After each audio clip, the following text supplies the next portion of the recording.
Bonjour à tous et bienvenue sur boursicoté.com pour cette nouvelle analyse technique Forex et matières premières avec une paire de devises euro-dollar donc qui a laissé sa dynamique haussière. On évoluait bien ici au-dessus de la moyenne mobile 20 exponentielle. On s'attendait à une rupture haussière ici des 1.1645 mais suite au NFP, eh bien, les cours ici de la paire de devises euro-dollar sont restés sous la moyenne mobile 50 arithmétique et sont revenus ici au contact de la bande de Bollinger inférieure.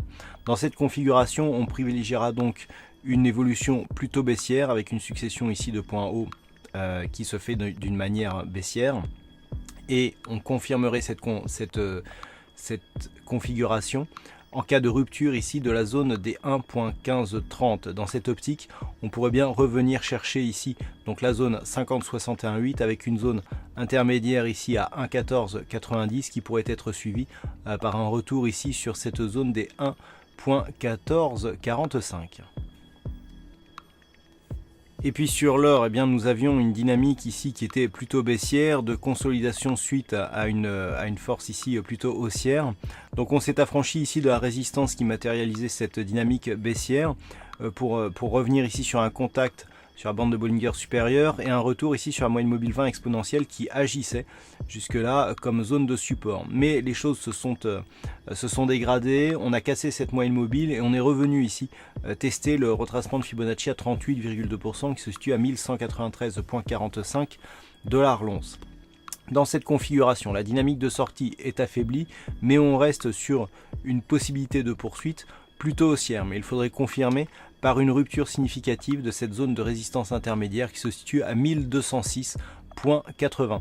Une rupture ici de cette zone de support intermédiaire à 1190,50 invaliderait la possible reprise haussière. Et puis enfin sur le WTI, nous sommes toujours ici dans une phase de consolidation après la dynamique que nous avions connue entre la mi-août et donc le début de ce mois de septembre. Nous avons testé et cassé la zone de retracement à 50% de la précédente phase de hausse, ce qui valide donc l'objectif de la zone 50,61,8, même si un test avait déjà été effectué sur la séance d'hier. Donc actuellement nous sommes ici sur une phase de stabilisation à l'intérieur de cette zone.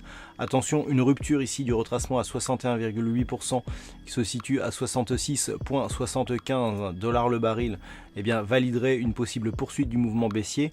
Dans un premier temps ici sur le support majeur des 66 $ le baril, mais potentiellement ici sur une phase de retracement plus importante sur la zone de point bas significatif ici à 63,90 $ le baril. Par contre, une reprise des cours et un rebond qui nous ferait repasser au-delà du retracement à 50%, avec un test possible ici de la moyenne mobile 20 exponentielle, eh bien, pourrait être interprété comme retournement de tendance en cas de rupture ici à la hausse de la zone des 68,50 $ le baril. Voilà donc ce que l'on peut dire sur cette analyse technique Forex et matières premières. Passez un bon week-end, de bons trades et on se retrouve dès la semaine prochaine pour d'autres analyses techniques, toujours sur le site boursicoté.com.